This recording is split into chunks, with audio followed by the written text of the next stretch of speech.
सलमान खान को धमकी। Gangster Lawrence Bishnoi के नाम पर सलमान खान को धमकियों का सिलसिला थम नहीं रहा है। निच्चर का murder, organized crime group in particular, which is the Bishnoi group. Sidhu Moosewala का मर्डर, पंजाबी सिंगर सिद्धू मूसेवाला की हत्या, बाबा सिद्दीकी की हत्या सहित कई हाई प्रोफाइल केस के पीछे लॉरेंस बिश्नोई के होने का दावा किया जाता रहा है। लॉरेंस बिश्नोई आखिर कौन है ये लॉरेंस बिश्नोई?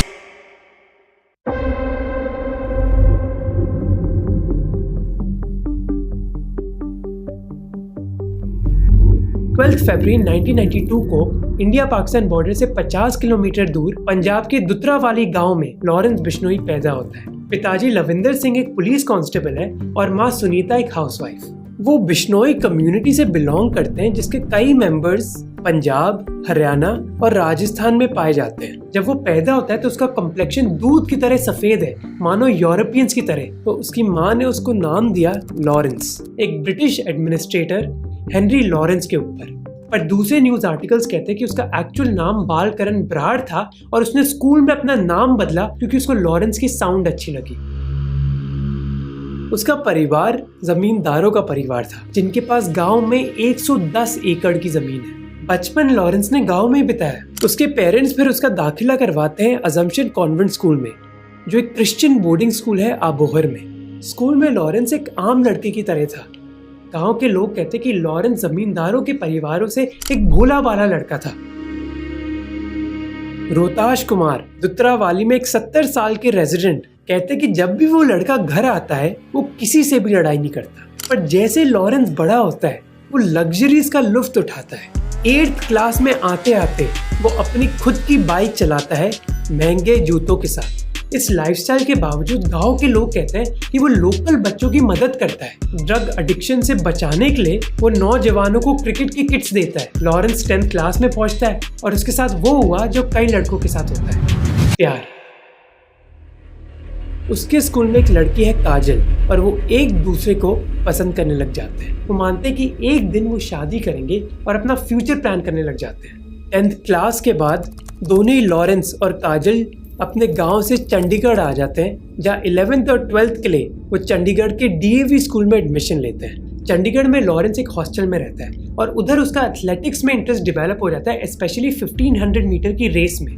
ट्रेनिंग करने के लिए लॉरेंस पंजाब यूनिवर्सिटी के ग्राउंड्स में जाता है। क्योंकि वो ट्रेनिंग के लिए यूनिवर्सिटी आता रहता है इसलिए उधर वो देखता है, सीखता है, लोगों से बात करता है और इवेंचुअली उसका स्टूडेंट पॉलिटिक्स में इंटरेस्ट डेवलप हो जाता है। 2008 में उसका दोस्त Robin Brar student organisation of Punjab University के इलेक्शंस के लिए खड़ा हो रहा है। ऑपोजिशन कैंडिडेट को धमकाने के लिए लॉरेंस एक रिवॉल्वर से गोली चलाता है, जिसकी वजह से एक attempt to murder case file होता है लॉरेंस और उसके दोस्तों के खिलाफ। सभी लोग को अरेस्ट कर लिया जाता है और इसी के साथ लॉरेंस बिश्नोई की क्रिमिनल जर्नी स्टार्ट होती है। जेल के अंदर लॉरेंस रंजीत दूपला से मिलता है, एक आर्म स्मगलर। जहां लॉरेंस जेल में है उसका दोस्त रॉबिन ब्रार इलेक्शंस हार जाता है। लॉरेंस 2 महीने जेल में रहता है जिसके बाद उसको बेल मिलती है। बेल मिलने के बाद वो कुछ समय के लिए कुछ नहीं करता, पर उसके मन में बदले की भावना है।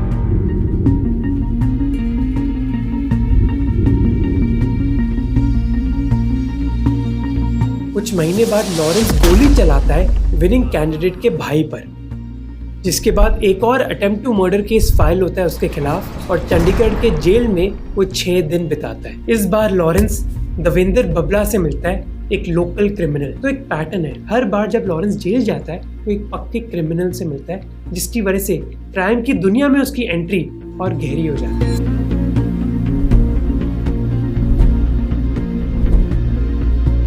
और याद रहे कि अभी भी लॉरेंस 12th क्लास में ही है। 12th क्लास कंप्लीट करने के बाद लॉरेंस पंजाब यूनिवर्सिटी में एडमिशन ले लेता है, पर लॉरेंस का पढ़ाई पर ज्यादा फोकस नहीं है। इनफैक्ट 2010 में वो पकड़ा जाता है एग्जाम में चीटिंग करते हुए, जब उसके पास एक चिट होती है आंसर्स के साथ। जैसे एग्जाम के इन्विजिलेटर लॉरेंस को सुपरिटेंडेंट के हाथ पकड़ाने वाले होते हैं, लॉरेंस 1st फ्लोर की खिड़की से आंसर शीट के साथ छलांग मार देता है। इन इंसिडेंट्स की वजह से कैंपस पॉलिटिक्स में लॉरेंस पॉपुलर हो जाता है।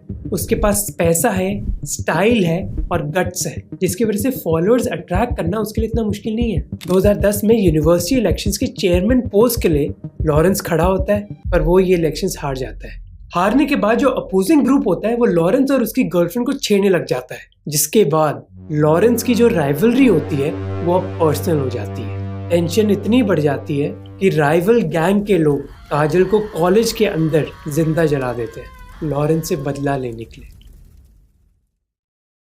अब इस भयानक चीज को कुछ लोग एक्सीडेंट कहते हैं और दूसरे लोग कहते हैं कि जानबूझकर किया गया लॉरेंस से बदला लेने के लिए। और इस एक इंसिडेंट ने लॉरेंस पर एक गहरा घाव डाल दिया।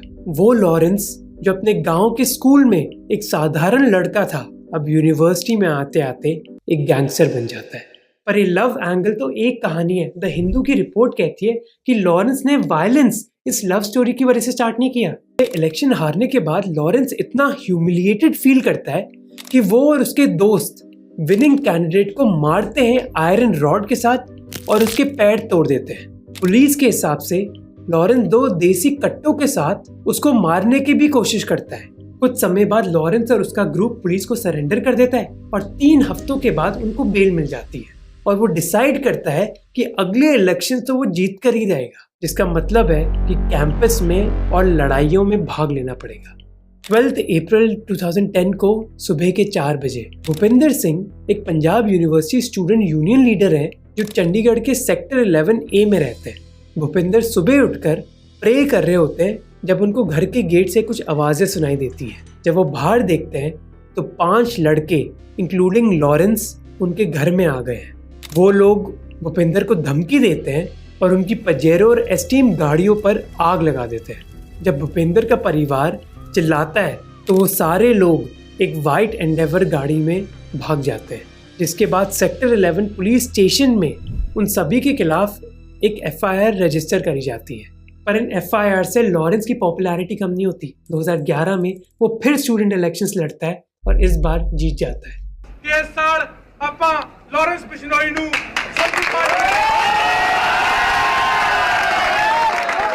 लॉरेंस बिश्नोई जिंदाबाद। उसको मदद मिलती है यूथ अकाली दल लीडर विकी से। पंजाब की स्टूडेंट पॉलिटिक्स में लॉरेंस की सबसे तगड़ी दोस्ती विकी से ही है और लॉरेंस उसको अपना एक बड़ा भाई मानता है। पंजाब यूनिवर्सिटी में उसके कई गहरे दोस्त बनते हैं, जैसे गोल्डी ब्रार, संपत नेहरा और जसविंदर सिंह उर्फ रॉकी। ये नाम याद रखना क्योंकि कहानी में इनकी वापस एंट्री होगी। इलेक्शन जीतने के बाद अब लॉरेंस के सपने बड़े हो गए। वो एक गैंग बनाता है इलीगल हथियारों की ट्रेडिंग करने के लिए, ताकि वो उन लोगों से बच सके जिनको स्टूडेंट पॉलिटिक्स के दौरान उन्होंने अपना दुश्मन बनाया था। वो इस गैंग को दूसरों को धमकाने के लिए भी यूज करता है। जैसे 29 जून 2011 को वो 4-5 लोगों के साथ जाता है हरप्रीत सिंह ग्रेवाल के घर, जो एक rival group Haryana students association का मेंबर है। फिर अगस्त 2012 में चंडीगढ़ के सेक्टर 45 में वो 2 भाई रजत और अंकुश शर्मा को अटैक करता है।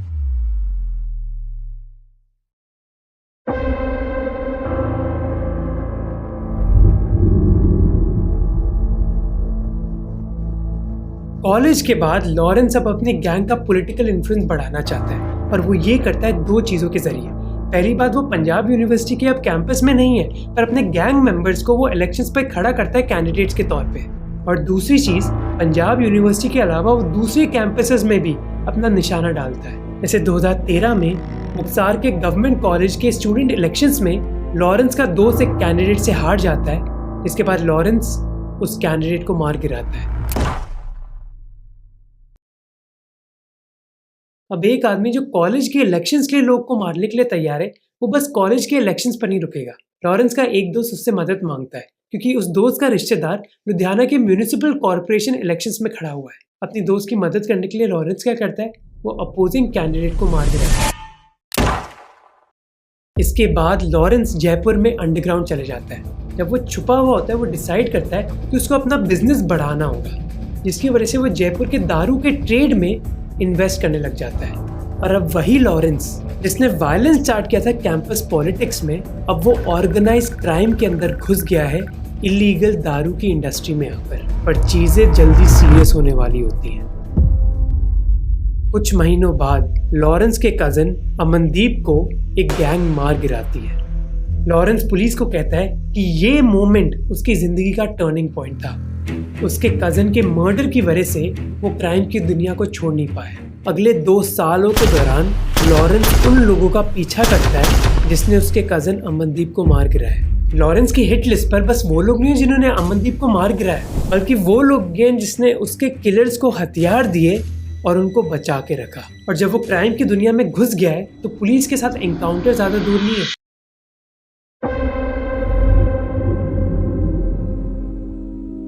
दो 2014 में लॉरेंस और उसके साथी राजस्थान के चूरू में सालासर बालाजी मंदिर जा रहे होते हैं।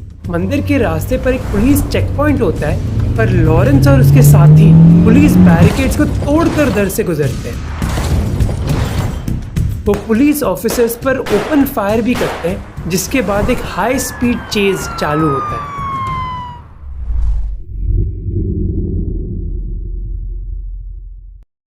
अरेस्ट के बाद लॉरेंस को रोपर डिस्ट्रिक्ट जेल में डाला जाता है, पर उधर वो दुखियारा नहीं है, उधर लाइव भी जाता है। लग्जरी गड्डियां जंकी नडियां चस्का लेके बैजूगा बहुत बढ़िया इधर बना ला एक बार कहंदे बहुत बढ़िया। और कुछ दिनों बाद जेल से भागना कैसे है उसकी वो प्लानिंग स्टार्ट कर देता है, और अपॉर्चुनिटी उसको मिली दिसंबर 2014 में। डिस्ट्रिक्ट जेल में कल्चरल इवेंट होना है, जहां जेल अथॉरिटी सारे इनमेट्स को परमिशन देती है कि वो अपने एक रिलेटिव या फिर दोस्त को इवेंट के लिए इनवाइट कर सकते हैं। लॉरेंस इनवाइट करता है इंदरप्रीत सिंह उर्फ पेरी को। पेरी लॉरेंस का खास दोस्त है और दोनों मिलकर डिसाइड करते हैं कि लॉरेंस जेल से कैसे भागेगा। जनवरी 2015 में लॉरेंस को रोपर डिस्ट्रिक्ट जेल से अबोहर कोर्ट जाना है। उसके साथ 4 पुलिस कर्मी हैं, असिस्टेंट सब इंस्पेक्टर और 3 हेड कांस्टेबल्स।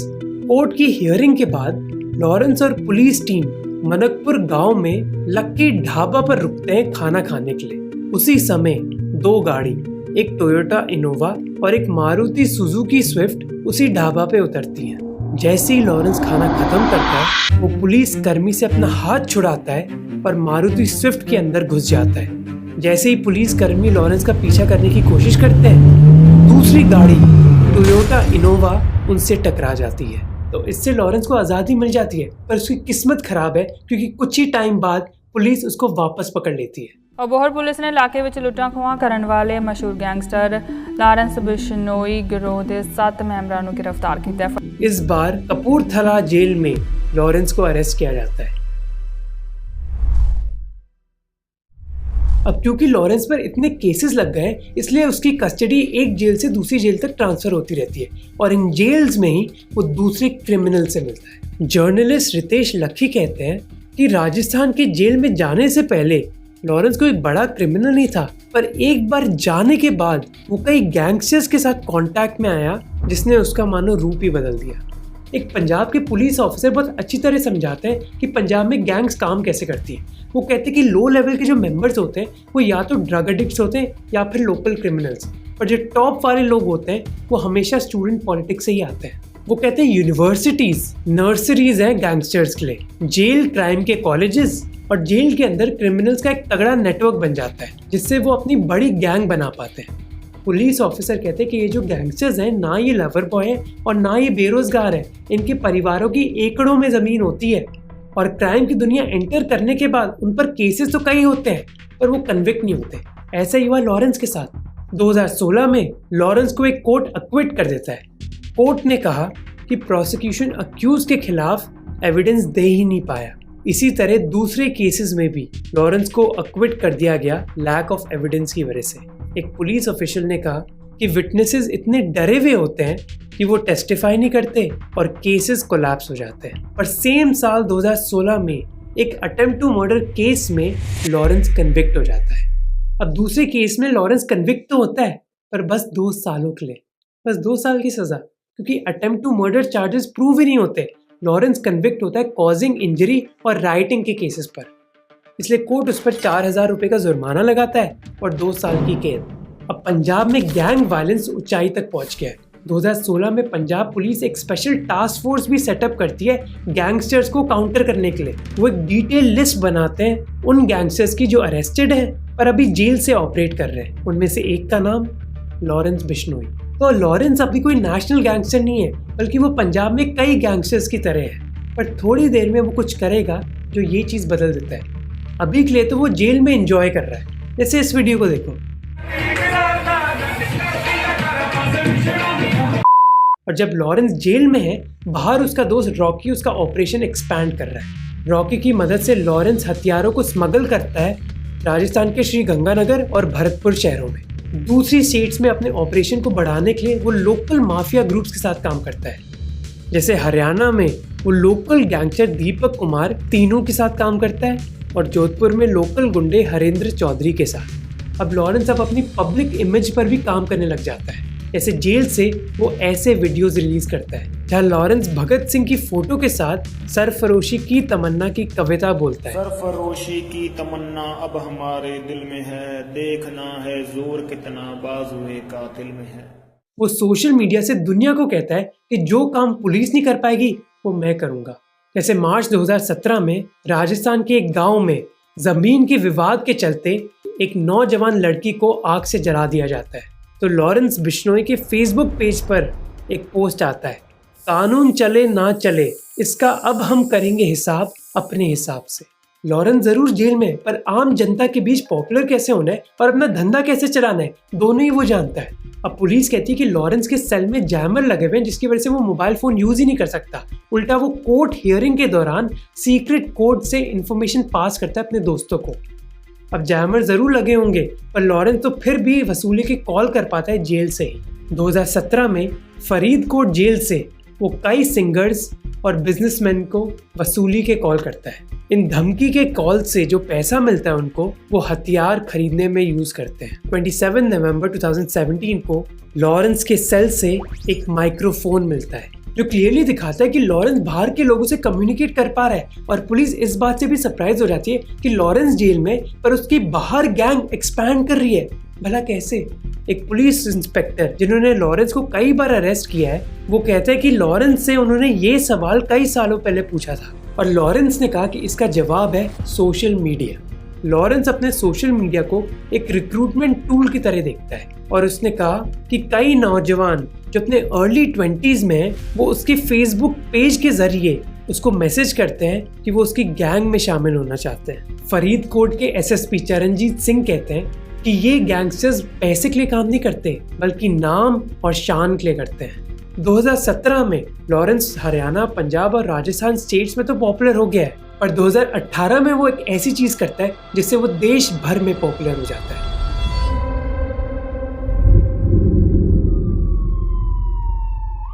4 जनवरी 2018 को हैवी पुलिस सिक्योरिटी के साथ लॉरेंस जोधपुर कोर्ट जा रहा है। अभी तो मैंने कुछ किया ही नहीं, बिना मतलब को इन्वॉल्व करेंगे तो पता लग ही जाएगा। सलमान खान का जोधपुर में मारेंगे तो पता लग जाएगा इनको। तो लॉरेंस बिश्नोई सलमान खान को एक धमकी देता है और इस धमकी की जड़ है एक इंसिडेंट जो हुआ था 25 साल पहले। सितंबर 1998 में एक बड़ी बॉलीवुड फिल्म हम साथ साथ है की शूटिंग चल रही है राजस्थान में। इस फिल्म में बड़े सितारे हैं जैसे सलमान खान, सैफ अली खान, तब्बू, करिश्मा कपूर और सोनाली बेंद्रे। सेट पर शूटिंग खत्म करने के बाद रात के अंधेरे में बॉलीवुड के बड़े सितारे आसपास के जंगलों में जाते क्योंकि वो हथियार लिए शिकार करना चाहते थे चिंकारा और मोर का। 1998 में पब्लिश हुआ द ट्रिब्यून आर्टिकल में लिखा है कि कैसे जानवर को लोकल होटल में ले जाया जाता और उसके मांस से बड़ी दावतें बनाई जाती बॉलीवुड सितारों के लिए। किसी ने उनके एक्शंस के खिलाफ आवाज नहीं उठाई, इसके बावजूद कि चिंकारा एक एंडेंजर्ड स्पीशी है। ये जो शिकार करने का सिलसिला था वो कई दिनों तक चला पर एक रात ये सब बदल गया। 1 अक्टूबर 1998 को फिल्म के सारे स्टार्स एक मारुति जिप्सी में वापस से शिकार करने के लिए जाते हैं। वो मदद मांगते हैं एक ट्रैवल एजेंसी के मैनेजर से जिसके ओनर जोधपुर के महाराजा गज सिंह हैं। शिकार करने के लिए वो राजस्थान के गुड़ा बिश्नोई गांव में जाते हैं जहाँ बिश्नोई कम्युनिटी रहती है। अब बिश्नोई कम्युनिटी के लोग मोस्टली वेजिटेरियन होते हैं और उनका नेचर और वाइल्ड लाइफ की ओर बहुत ज्यादा लगाव होता है। इनफैक्ट आपको कई पिक्चर्स मिल जाएंगी बिश्नोई महिलाओं की जहाँ वो पशुओं को अपना दूध पिला रही होती है। बिश्नोई समाज मानता है कि उनकी जिम्मेदारी है उनके इलाके की वाइल्ड लाइफ की देखभाल करना। जिस रात सलमान खान और दूसरे एक्टर्स गुड़ा बिश्नोई पहुंचे उस रात उन्होंने 2 ब्लैक बक्स का शिकार किया। इंडिया टुडे की न्यूज़ रिपोर्ट में लिखा है कि जैसे ही वो जानवर मारे गए सलमान खान मारुति जिप्सी के बाहर आए और एक चाकू के साथ उन्होंने उन जानवरों का हलाल किया। गोलियों की आवाज से गुड़ा बिश्नोई के निवासी अचंभित हो गए। जानवरों को बचाने के लिए गांव वाले उधर भागे और गांव वालों की आवाज सुनकर सारे बॉलीवुड सितारे डर गए और अपनी जिप्सी में भाग बैठे। गांव वालों ने सलमान खान को रिकॉग्नाइज कर लिया और वो अपनी मोटरसाइकिल पर उनका पीछा करते हैं। इसी तरह गांव वाले मारुति जिप्सी का प्लेट नंबर नोट डाउन कर लेते हैं।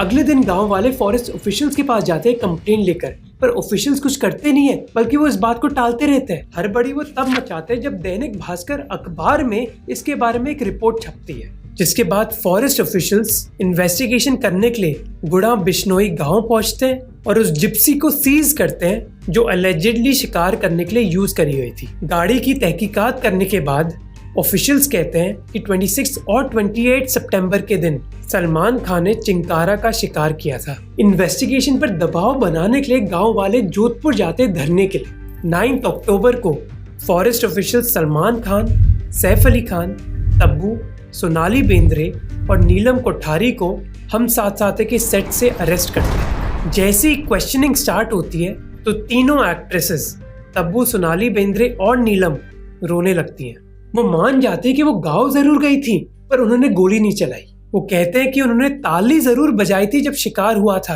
पर शिकार नहीं किया। क्वेश्चनिंग के बाद तीनों फीमेल एक्टर्स और सैफ अली खान को बेल मिल जाती है। ये सारे लोग फिर मुंबई भाग जाते हैं और प्रोड्यूसर्स को 15.5 लाख रुपए देने पड़ते हैं, पर डिस्ट्रिक्ट मैजिस्ट्रेट सलमान खान की बेल को रिजेक्ट कर देते हैं। सलमान खान की लीगल टीम आर्ग्यू करती है कि पॉलिटिकल रीजंस की वजह से उनको फंसाया जा रहा है। वो कहते हैं कि सलमान खान की इंटेरोगेशन के दौरान फॉरेस्ट मिनिस्टर के भाई जसवंत सिंह बिश्नोई उधर मौजूद थे, जिसका मतलब है कि इस केस में पॉलिटिकल इंटरफेरेंस हो रहा है। और इसी समय कोर्ट रूम के बाहर जो एनवायरनमेंट है वो बहुत ही टेंस है। एक तरफ लोग चिल्ला रहे हैं कि हिरणों के हथियारों को फांसी दो और दूसरी तरफ लोग चिल्ला रहे हैं सलमान खान जिंदाबाद। और इस केस के साथ होता क्या है, तारीख पे तारीख, तारीख पे तारीख। फास्ट फॉरवर्ड करते हैं 2018 में, जब सलमान खान जोधपुर आए हैं फाइनल आर्गुमेंट्स के लिए, और इसी समय लॉरेंस बिश्नोई धमकी देता है। जब हम करेंगे तो पता लग ही जाएगा, सलमान खान का करेंगे, मारेंगे ही जाएंगे, जोधपुर में मारेंगे तो पता लग जाएगा। और एक हफ्ते बाद मुंबई पुलिस फिल्म सिटी पहुंच जाती है सलमान खान को ये कहने के लिए कि शूटिंग बंद करो, आपकी जान को खतरा है, अभी घर जाओ। पर सवाल यह है कि लॉरेंस बिश्नोई क्राइम के इतने साल बाद सलमान खान को धमकी क्यों दे रहा है। मुंबई पुलिस के एक IPS ऑफिसर कहते हैं कि हम मानते हैं कि सलमान खान को टारगेट करके लॉरेंस अपना नाम बनाना चाहता है। अब अगर ये सच है तो लॉरेंस सक्सेसफुल रहा। फेसबुक पर वो पोस्ट करता है, दिल में जो है वही करना है, नाम दिल्ली से मुंबई तक चलना है। दूसरे दिन वो पोस्ट करता है, चर्चाते रहना गलियाम बलिए, बिश्नोई दी क्लिप भी न्यूज बंदी। और लॉरेंस इस चीज में सक्सेसफुल हो जाता है। चर्चा तो उसके बारे में हो रही है। और आपको इंटरेस्टिंग चीज पता है, अप्रैल 2018 में सलमान खान को ब्लैक बक केस में सजा सुनाई जाती है। उनको भेजा जाता है जोधपुर जेल में। इस जेल में और कौन है, लॉरेंस बिश्नोई। अब सलमान खान को बेल मिल जाती है और मई 2018 से लॉरेंस बिश्नोई का प्लान स्टार्ट हो जाता है। वो जिम्मेदारी देता है अपने दोस्त संपत नेहरा को कि वो सलमान खान के घर के पास एक रेकी करे। संपत नेहरा लॉरेंस का दोस्त है पंजाब यूनिवर्सिटी के दिनों से, और उसने कई वायलेंट क्राइम्स करे हैं, पर ये उसकी जिंदगी का सबसे बड़ा क्राइम होने वाला है। मई के पहले हफ्ते में संपत मुंबई पहुंचता है और उसका बस एक ऑब्जेक्टिव है, सलमान खान की मूवमेंट्स पर निगरानी रखना, ताकि वो एक परफेक्ट मोमेंट को आइडेंटिफाई कर सके जब सलमान खान को अटैक किया जाए। एक मोमेंट जो वो चुनता है वो है जब सलमान खान अपने घर के बालकनी में आते हैं फैंस को वेव करने के लिए। ये सलमान खान का रेगुलर रूटीन है और संपत मानता है कि यही वो परफेक्ट मोमेंट है। वो बालकनी की फोटोग्राफ लेता है, सड़क से बालकनी का डिस्टेंस मापता है और एक एंगल कैलकुलेट करता है परफेक्ट शॉट के लिए। पूरी प्लानिंग के बाद संपत को पता चलता है कि एक चीज मिसिंग है। उसके पास बस पिस्तौल है, पर पिस्तौल ये डिस्टेंस कवर नहीं कर पाएगी। उसको एक पावरफुल वेपन चाहिए होगा, जैसे राइफल। इसलिए वो राजस्थान वापस जाता है अपनी गैंग से बात करने के लिए। प्लान होल्ड पर है जब तक उनको एक बेहतर हथियार नहीं मिलता, और इसी वक्त सिचुएशन बदल जाती है। हैदराबाद से Gurugram STF Lawrence Bishnoi gang के शार्प शूटर संपत नेहरा को गिरफ्तार किया गया है। संपत नेहरा सलमान को मारने की फिराक में था। 6 जून 2018 को Haryana special task force Hyderabad से संपत नेहरा को अरेस्ट करती है। उसकी इन्वेस्टिगेशन के दौरान संपत सारी डिटेल्स बताता है सलमान खान के प्लान के बारे में और कंफर्म करता है कि लॉरेंस बिश्नोई ने ही ऑर्डर दिया था इस चीज के लिए। He revealed this that Lawrence Bishnoi wanted to eliminate Salman Khan.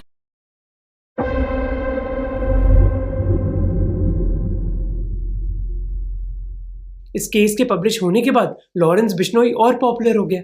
2018 में राजस्थान पुलिस की इन्वेस्टिगेशन में पता चलता है कि लॉरेंस बिश्नोई के नाम से 165 फेसबुक पेजेस हैं, जिनमें से 20 से 22 गैंग मेंबर्स खुद एक्टिव रखते हैं। जुलाई 2018 में जब वो शिकार कोर्ट में पहुंचता है तो लोग उसको घेर लेते हैं, मान लो वो एक सेलिब्रिटी हो। इस पॉपुलैरिटी के चलते उसके मन में कुछ बड़े करने का साहस और आ जाता है। इसी वजह से नवंबर 2020 में राजस्थान पुलिस लॉरेंस को भरतपुर जेल से अजमेर के हाई सिक्योरिटी जेल में ट्रांसफर कर देती है। कई पुलिस ऑफिशियल्स अजमेर के जेल की इन्वेस्टिगेशन भी करते हैं, ये देखने के लिए कि उधर लॉरेंस को ढंग से रखा जा सकता है या फिर नहीं। वो मानते हैं कि ये करना जरूरी है क्योंकि अब सब भरतपुर जेल में लॉरेंस की जेब में है। जिसके बाद लॉरेंस पर Maharashtra Control of Organise Crime Act लगाई जाती है, जो ऑर्गेनाइज क्राइम सिंडिकेट्स के खिलाफ एक सख्त कानून है। इस सख्त कानून की वजह से किसी भी अक्यूज के लिए बेल मिलना मुश्किल हो जाता है। जून 2021 को फिर लॉरेंस को तिहाड़ जेल शिफ्ट किया जाता है और 2 महीने बाद उसकी गैंग को एक बुरी खबर मिलती है।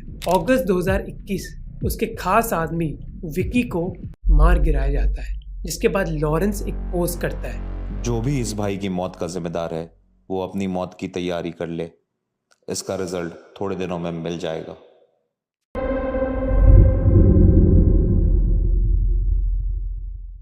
मई 2022 पंजाब के मानसा डिस्ट्रिक्ट के जवाहर के गांव में तपती धूप है। सिद्धू मूसेवाला, एक ग्लोबल पंजाबी म्यूजिक सेंसेशन, अपने घर से निकलने के लिए तैयार होता है दोपहर के 4:30 बजे। जैसे ही वो बाहर निकल रहा होता है, उसकी माँ चरण कौर उसको बोलती है, फॉर्च्यूनर ले जा, मेरा जी घबरा रहा है। सिद्धू की फॉर्च्यूनर कोई आम गाड़ी नहीं थी, बल्कि मानो एक आर्मर्ड टैंक था जो किसी भी अटैक को सह सकती है। कई महीनों से सिद्धू मूसेवाला को धमकियां मिल रही हैं। फरवरी 2021 को मोहाली के अपने इंटेलिजेंट हेडक्वार्टर्स में ऑर्गेनाइज क्राइम कंट्रोल यूनिट ने एक ब्रीफिंग दी थी सिद्धू को कि कई गैंगस्टर्स उसको टारगेट करना चाहते हैं। उन्होंने सिद्धू को 4 पुलिस गार्ड दिए और कहा कि घर से बाहर मत निकलना। एक सीनियर ऑफिशियल कहते हैं, जुलाई 2021 में जब धमकियां और बढ़ गईं, तो OCCU ने सिद्धू की सिक्योरिटी डिटेल अपग्रेड कर दी और उनको 4 से 12 गनमैन दे दिए। नवंबर 2021 में जब सिद्धू ने अनाउंस किया कि वो कांग्रेस को ज्वाइन कर रहा है पंजाब के इलेक्शंस के लिए, तो उनकी सिक्योरिटी डिटेल फिर 12 से 18 कर दी गई। और ये धमकियां जो सिद्धू को मिल रही हैं वो कोई फालतू धमकियां नहीं है। इनफैक्ट दिल्ली पुलिस के स्पेशल सेल को एक असैसिनेशन प्लॉट के बारे में पता चलता है, जिसके तहत सिद्धू को मार दिया जाना था अप्रैल 2022 में। दिल्ली पुलिस का स्पेशल सेल एक गैंगस्टर को अरेस्ट करता है जिसका नाम है शाहरुख। उसको अरेस्ट किया गया एक्सटॉर्शन और मर्डर के चार्जेस में, और अपनी इंटेरोगेशन के दौरान वो पुलिस को बताता है कि गोल्डी ब्रार और लॉरेंस बिश्नोई ने उसको जिम्मेदारी दी थी सिद्धू को मार गिराने की।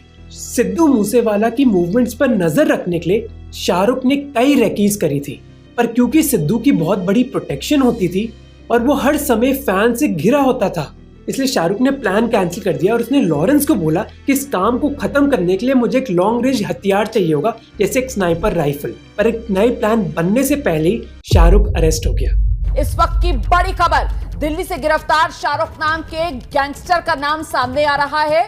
ये साजिश कई महीनों से चल रही थी। ये सारे खुलासे इसी शाहरुख नाम के गैंगस्टर से पूछताछ के बाद सामने आए हैं। और इन धमकियों के बावजूद सिद्धू बिल्कुल डरा नहीं। 2019 में लॉरेंस के एक दोस्त ने सिद्धू को कॉल किया हफ्ता वसूली के लिए और 50 लाख रुपए मांगे, पर सिद्धू ने मना कर दिया। फिर लॉरेंस ने खुद कॉल किया और इस बार 1 करोड़ रुपए मांगे, फिर सिद्धू ने मना कर दिया। लॉरेंस के लिए ये बात बस पैसे की नहीं है, बल्कि रिस्पेक्ट के लिए भी है, इसलिए सिद्धू को सबक सिखाना बहुत जरूरी है। तो सिद्धू को धमकियां मिलती गई और इसी वजह से उसकी माँ ने कहा कि बेटा अकेले मत जा, गार्ड्स को लेकर जा। और जो माँ का डर है वो लाजमी भी है एक पॉलिटिकल रीजन की वजह से। बस एक दिन पहले पंजाब की नई आम आदमी पार्टी सरकार ने ये डिसीजन लिया कि वो 400 VIPs और VVIPs का सिक्योरिटी कवर कम करेंगे। The Punjab government has withdrawn the security of 424 VIPs in the state of Punjab. जिनमें से एक सिद्धू मूसेवाला भी है। आम आदमी पार्टी का इलेक्टोरल प्रॉमिस था कि वो पंजाब से वीआईपी कल्चर हटाना चाहते हैं, इसलिए आम आदमी पार्टी ने ये डिसीजन लिया और सिद्धू मूसेवाला, जिसके पास एक समय 18 गार्ड्स होते थे, आज बस 2 गार्ड्स हैं, जिनमें से एक बीमार है और दूसरा गार्ड पिछली रात बिल्कुल सोया नहीं है, इसलिए सिद्धू उसको बोलता है तू आज आराम कर। वो अपने गार्ड को बोलता है कि मैं गुरी और गुरविंदर के साथ थोड़ी देर दूर जा रहा हूँ और गाड़ी की पीछे वाली सीट में ज्यादा जगह नहीं है चौथे आदमी के लिए। सिद्धू अपनी माँ को भी बोलता है कि आप टेंशन मत लो, मैं मासी के घर ही जा रहा हूँ जो ज्यादा दूर नहीं है। सिद्धू की मासी का घर है खरा बरनाला में, जो 8 किलोमीटर दूर है। अपनी बुलेट प्रूफ फॉर्च्यूनर के बजाय सिद्धू काली थार लेता है और अपने कजन गुरविंदर और दोस्त गुरप्रीत के साथ निकल जाता है। जैसे ही सिद्धू मेन रोड तक पहुंचता है, उसको फैंस घेर लेते हैं सेल्फी लेने के लिए, पर इन फैंस में 2 आदमी भी है, केकड़ा और निक्कू। सिद्धू को ये पता नहीं है, पर निक्कू सिग्नल ऐप के जरिए सिद्धू की लाइव लोकेशन अपने मास्टरमाइंड के साथ शेयर कर रहा है। जैसे ही सिद्धू की गाड़ी अपने मौसी के गांव की तरफ जाती है, उसके पीछे एक वाइट बोलेरो एसयूवी होती है और इस बोलेरो में है कौन? लॉरेंस बिश्नोई गैंग के मेंबर्स। जैसे ही वो एक पतली रोड पर पहुंचते हैं, एक दूसरी गाड़ी टोयोटा कोरोला एकदम से सिद्धू की गाड़ी के आगे आती है उसको ब्लॉक करने के लिए। सिद्धू अब फंस गया है। कुछ ही सेकंड में भारी गोलीबारी होती है। AK-47 के 30 से ज्यादा राउंड्स फायर करे जाते हैं। सिद्धू को कई गोलियां लगती हैं, गुरविंदर और गुरप्रीत को भी गोलियां लगती हैं, पर वो बच जाते हैं और सिद्धू नहीं। इस मिशन को लीड कर रहे हैं प्रियाव्रत फौजी, जो किसी समय आर्मी में थे और अब गैंगस्टर बन गए हैं। सिद्धू के मर्डर के 1 घंटे के अंदर लॉरेंस, जो अभी तिहाड़ जेल में है, उसको एक फोन कॉल आता है। हेलो, स्पीकर ऑन तनी, मेरी गल सुन। मुबारका बॉब प्रानू, ज्ञानी चराता गड्डी की, ज्ञानी चराता गड्डी है, ज्ञानी चराता गड्डी की करता? ओ ज्ञानी चराता गड्डी, मूसेवाला मारता मारता। हाँ ओके, कट दे। मर्डर के कुछ ही देर बाद लॉरेंस का दोस्त गोल्डी ब्रार फेसबुक में इसकी जिम्मेदारी लेता है। वो बोलता है मैं गोल्डी ब्रार, लॉरेंस और सचिन बिश्नोई के साथ जिम्मेदारी लेता हूँ सिद्धू को मरवाने की। हमने उसको मारा क्योंकि वो हमारे भाइयों के मर्डर के लिए जिम्मेदार है। अब आप सोचोगे कि सिद्धू मूसेवाला का क्या लेना देना लॉरेंस बिश्नोई की गैंग से?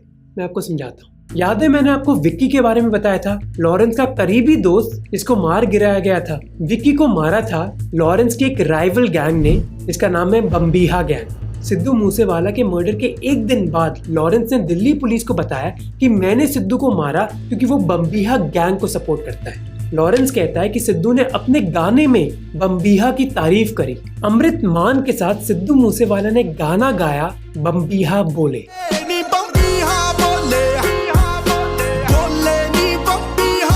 तो लॉरेंस कहता है कि सिद्धू ने अपने गाने में बम्बीहा की तारीफ करी, इसलिए मैंने उसको मारा। जबकि सिद्धू के फाइनेंशियल मैनेजर बंटी बेंस कहते हैं कि लॉरेंस ने इस गाने को इंटरप्रेट नहीं किया ढंग से। बम्बीहा पंजाब में एक चिड़िया है जिसकी बहुत मीठी आवाज होती है, इसलिए कई पंजाबी गानों में बम्बीहा शब्द यूज किया जाता है। अब चाहे कुछ भी इंटरप्रिटेशन हो, पर सिद्धू मूसेवाला के मर्डर के बाद लॉरेंस बिश्नोई अब एक मीडिया सेलिब्रिटी बन गया। ये सारी इन्फॉर्मेशन मुझे इस किताब से मिली है, हु किल्ड सिद्धू मूसेवाला, जिसका लिंक और मेरी सारी सोर्सेज का लिंक आपको डिस्क्रिप्शन और पिन कमेंट में मिल जाएगा। और देश के मीडिया चैनल्स की रेपुटेशन के बारे में तो आपको पता ही है। मार्च 2023 में एबीपी लॉरेंस बिश्नोई का इंटरव्यू भी लेती है जब लॉरेंस जेल में है। आप बताइए कि अपराध के साथ तो कोई मेल ही नहीं है, तो आपका मेल अपराध के साथ? अपराध की बात ऐसे है सर कि भाई सराउंडिंग्स है, विचार शुरू में ऐसे बन गए कि भाई कोई लड़ाई झगड़े हो ही जाते हैं सर स्टूडेंट लाइफ में, तो मैं उस केस में अंदर गए थे। 24 मार्च 2023 को नेशनल इन्वेस्टिगेशन एजेंसी लॉरेंस के खिलाफ एक चार्जशीट फाइल करती है जो आपकी स्क्रीन पर है। ये चार्जशीट कहती है कि अब लॉरेंस कोई लोकल गुंडा नहीं है, बल्कि एक इंटरनेशनल क्रिमिनल है। NIA कहती है कि लॉरेंस की गैंग अब कई प्रो खालिस्तानी ग्रुप्स जैसे बब्बर खालसा इंटरनेशनल के साथ काम कर रही है। बब्बर खालसा इंटरनेशनल या फिर BKI एक टेररिस्ट ग्रुप लॉरेंस के पास जाता है और बोलता है कि हम कुछ लोग को मरवाना चाहते हैं इंडिया में। लॉरेंस इस काम को खत्म करने के लिए अपने शूटर्स उनको देता है। रिटर्न में लॉरेंस को BKI पाकिस्तान से एडवांस वेपन्स दिलवाता है। जैसे मई 2022 में पंजाब पुलिस का जो इंटेलिजेंस हेडक्वार्टर है मोहाली में, उसको अटैक किया गया था एक आरपीजी से। A blast has rocked the police headquarters there. This took place on the 3rd floor of the intelligence office in Mohali. No casualties have been reported as of now. NIA कहता है कि BKI इस attack के लिए जिम्मेदार था और BKI को लॉरेंस ने सपोर्ट किया। एनआईए अपनी चार्जशीट में ये भी कहती है कि देश की इंटेलिजेंस एजेंसी से बचने के लिए लॉरेंस बहुत ही क्रिएटिव कम्युनिकेशन का तरीका अपनाता है। इसको कहा जाता है डब्बा कॉलिंग। ये डब्बा कॉलिंग है क्या, मैं आपको बताता हूँ। सबसे पहले लॉरेंस का ऑपरेटिव वसूली के लिए अपने विक्टिम को कॉल करता है स्काइप जैसे प्लेटफॉर्म्स के जरिए। फिर एक दूसरे फोन से ऑपरेटिव लॉरेंस को कॉल लगाता है। ऑपरेटिव फिर दोनों फोन साइड बाय साइड रख देता है स्पीकर ऑन करके, जिससे लॉरेंस डायरेक्टली विक्टिम से बात कर सकता है। डब्बा कॉलिंग से ये प्रूव करना कि लॉरेंस ही हफ्ता वसूली के लिए जिम्मेदार है, ये मुश्किल हो जाता है और लॉरेंस अपना बिजनेस कंटिन्यू रख पाता है। चार्जशीट में ये भी क्लियर किया जाता है कि लॉरेंस कोई छोटा मोटा गैंगस्टर नहीं है। 23 अगस्त 2023 गुजरात पुलिस लॉरेंस को अरेस्ट करती है एक बहुत बड़े ड्रग स्मगलिंग ऑपरेशन में। Gangster Lawrence Bishnoi's role is now under lens. Gujarat police takes gangster Bishnoi's custody. The case are linked to drugs haul worth over 200 crore. सितंबर 2022 में गुजरात के कोस्ट के पास एक पाकिस्तानी फिशिंग बोट पकड़ी जाती है। इस बोट से बरामद होता है 34 किलो का हेरोइन, जिसकी वैल्यू है करीब 200 करोड़ रुपए। गुजरात का एंटी टेररिज्म स्क्वाड और इंडियन कोस्ट गार्ड अपने ऑपरेशन में 6 पाकिस्तानियों को अरेस्ट करता है। इन्वेस्टिगेशन में पता चलता है कि ये ड्रग्स दिल्ली और पंजाब भेजे जाने थे और इस स्मगलिंग ऑपरेशन में लॉरेंस बिश्नोई गैंग का हाथ है। जिसके बाद लॉरेंस को narcotic drugs and psychotropic substances act में बुक किया जाता है और गुजरात के साबरमती जेल में ट्रांसफर किया जाता है। जेल में लॉरेंस को कंप्लीट आइसोलेशन में रखा जाता है ताकि वो किसी और कैदी से बात ना कर पाए। उसका दिन स्टार्ट होता है सुबह के 5 बजे। सुबह वो अपनी पूजा करता है और फिर एक्सरसाइज। न्यू इंडियन एक्सप्रेस की रिपोर्ट कहती है कि वो अपनी डाइट के बारे में बहुत स्ट्रिक्ट है। सेम रिपोर्ट में ये भी लिखा है कि नवरात्रों के दौरान वो व्रत भी करता है और हर हफ्ते के 2 दिन वो मौन व्रत रखता है। एनआईए की चार्जशीट के बाद उसके आसपास सिक्योरिटी बहुत टाइट कर दी जाती है। जो रेगुलर जेल के ऑफिसर्स हैं वो तो उससे बात भी नहीं कर सकते, बल्कि ऑफिसर्स की स्पेशल टीम बनाई जाती है उसकी सिक्योरिटी के लिए। नॉर्मली जिस कमरे में लॉरेंस है उधर 40 से 50 कैदी होते हैं, पर अभी उस बैरक में बस वही अकेला है। एंटी टेररिज्म स्क्वाड और एनआईए के ऑफिसर्स उधर तैनात करे जाते हैं ताकि कोई सिक्योरिटी ब्रीच ना हो, और मिनिस्ट्री ऑफ होम अफेयर्स तो उसकी सिक्योरिटी और बढ़ा देती है। अगस्त 2023 में वो एक ऑर्डर इशू करते हैं कि लॉरेंस को किसी भी हालत में जेल से बाहर नहीं निकाला जा सकता। बताओ, मिनिस्ट्री ऑफ होम अफेयर्स ने ये ऑर्डर निकाला है ताकि लॉरेंस बिश्नोई बाहर के किसी भी व्यक्ति से बात ना कर पाए। पर अभी लॉरेंस की कहानी खत्म नहीं हुई है, कहानी में कई ट्विस्ट बाकी है। 19 सितंबर 2023 को Canadian prime minister Justin Trudeau publicly कहते हैं कि गवर्नमेंट ऑफ इंडिया ने हरदीप सिंह निज्जर, जो एक प्रो खालिस्तानी टेररिस्ट है, उसको मार गिराया है। Credible allegations of a potential link between agents of the government of India and the killing of a Canadian citizen, Hardeep Singh Nijjar. तो कनेडियन सरकार कह रही है कि उनकी जमीन पर टारगेटिंग किलिंग करवाई जा रही है इंडियन सरकार के हाथों। ये एक्यूजेशन आई 19 सितंबर 2023 को। अगले दिन 20 सितंबर को एनआईए एक वांटेड लिस्ट रिलीज करती है जिसमें एक आदमी का नाम है सुखदूल सिंह, जो बम्बीहा गैंग का मेंबर है। सुखदूल पर कई वसूली, मर्डर और टेररिज्म के आरोप है और वो 2017 में कनाडा चले गया था। एनआईए का कहना है कि सुखदूल अपने वसूली के पैसों से खालिस्तानियों को पैसा देता है। ठीक है, 19 सितंबर को कनाडा ने इंडिया को अक्यूज किया। 20 सितंबर को एनआईए ने एक वांटेड लिस्ट रिलीज करी। 21 सितंबर को क्या हुआ? लॉरेंस बिश्नोई ने सुखदूल सिंह को मार गिराया। Another man with connections to India has turned up dead in Canada just hours after being named on an Indian most wanted list. Facebook पर लॉरेंस ने लिखा कि सिद्धू ने मेरे साथियों गुरलाल, विक्की और संदीप को मारा था। मैंने उसी चीज का बदला लिया। तो 19, 20 और 21 को जो इवेंट्स हुए वो क्या इत्तेफाक थे? दाल में कुछ काला लग रहा है। पर 1 साल बाद कनाडा का कहना है कि दाल में कुछ काला नहीं है, दाल ही काली है।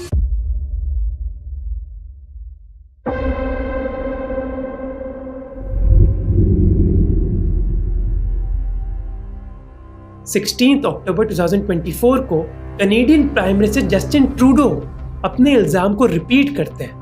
Diplomats collecting information on Canadians who are opponents or in disagreement with the Modi government. और इस बार कहते हैं कि इंडियन सरकार लॉरेंस बिश्नोई जैसे लोग को यूज कर रही है पॉलिटिकल किलिंग्स के लिए। Passing along that information to the highest levels within the Indian government and then having that information directed through criminal organizations like the Lawrence Bishnoi gang to then result in violence against Canadians on the ground.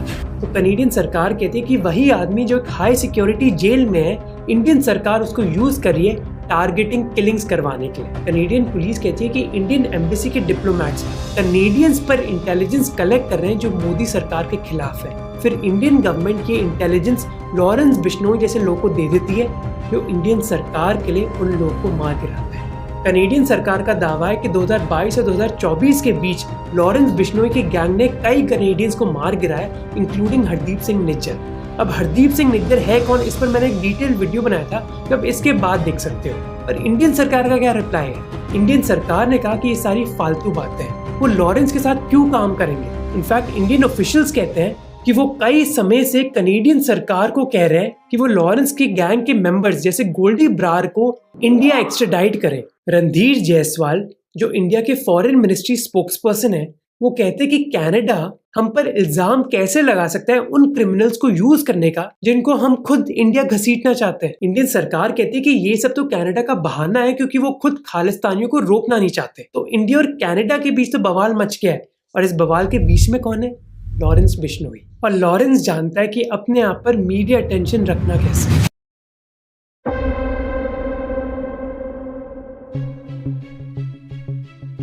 बारह अक्टूबर 2024 बाबा Siddiqui national Congress party के एक दिग्गज leader Bandra में अपने दफ्तर से बाहर निकलते हैं। बाबा सिद्दीकी जाने जाते हैं अपनी बड़ी बड़ी इफ्तार पार्टीज के लिए, जहाँ सलमान खान और शाहरुख खान जैसे सितारे आते हैं। रात के 9 बजे वो दुर्गा विसर्जन अटेंड करने जा रहे होते हैं, पर वो नहीं जानते कि 3 लोग उनका इंतजार कर रहे हैं। तीनों का चेहरा कवर्ड होता है, त्योहार अपनी ऊंचाई पर होता है, पटाखे जल रहे होते हैं और लोग चिल्ला रहे होते हैं। और इसी समय 9:15 बजे 3 लोग बाबा सिद्दीकी को अप्रोच करते हैं और मार गिराते हैं।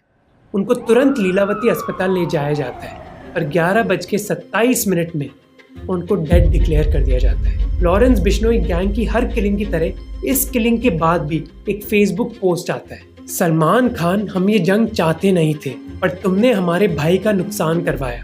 हमारी किसी से कोई दुश्मनी नहीं है, पर जो भी सलमान खान और दाऊद गैंग की हेल्प करेगा अपना हिसाब किताब लगा के रखना। इस शूटिंग की प्लानिंग भी कई महीनों तक करी गई थी। जो 3 शूटर्स हैं वो कुल्ला में एक भाड़े के मकान पर रह रहे थे और वो कई बार रेकी ट्रिप्स करने गए बाबा सिद्दीकी के दफ्तर के पास। मर्डर की रात को वो स्नैपचैट के जरिए लॉरेंस के भाई अनमोल से बात कर रहे हैं। अनमोल कनाडा से ऑपरेट कर रहा है और वो स्नैपचैट पर शूटर्स को इंस्ट्रक्शंस भेजता है। शूटर्स इन इंस्ट्रक्शंस को पढ़ते हैं और तुरंत डिलीट कर देते हैं। इस शूटिंग से कंफर्म हो जाता है कि लॉरेंस बिश्नोई की गैंग इंडिया में ही नहीं बल्कि कनाडा जैसे देशों से भी ऑपरेट कर रही है। मर्डर के बाद मुंबई पुलिस 2 शूटर्स को अरेस्ट कर लेती है, एक को हरियाणा से और दूसरे को उत्तर प्रदेश से। पर तीसरा शूटर शिव कुमार गौतम अभी भी लापता है। पुलिस को पता चला कि इन तीनों शूटर्स को 50,000 रुपए दिए गए थे ये काम कंप्लीट करने के लिए, और उन्होंने अपनी फायरिंग की प्रैक्टिस पास के जंगल में करी थी। पुलिस लॉरेंस के गैंग मेंबर राजू को पकड़ लेती है और राजू पुलिस कस्टडी में एक प्रेस इंटरव्यू देता है। वो कहता है कि बाबा सिद्दीकी अच्छा आदमी नहीं था, बल्कि वो दाऊद को सपोर्ट करता था और उसके खिलाफ Maharashtra Control of Organised Crime Act के चार्जेस भी थे, इसीलिए हमने उसको मार गिराया। बाबा सिद्दीकी कोई सही आदमी थोड़ी नहीं था, उसके ऊपर मकोका का केस लगा हुआ है। अब आम आदमी पे तो मकोका का केस लगेगा नहीं, और बताते हैं वो उसके दाऊद से भी कनेक्शन थे। इस कहानी की आयरनी आपको पता है क्या है? कि लॉरेंस बिश्नोई पर भी same Maharashtra Control of Organised Crime Act के चार्जेस हैं। और इसी के साथ एक समय जो पंजाब यूनिवर्सिटी का एक साधारण सा स्टूडेंट था, वो जेल में बैठे बैठे पुलिस की आंखों के सामने एक इंटरनेशनल गैंगस्टर बन जाता है।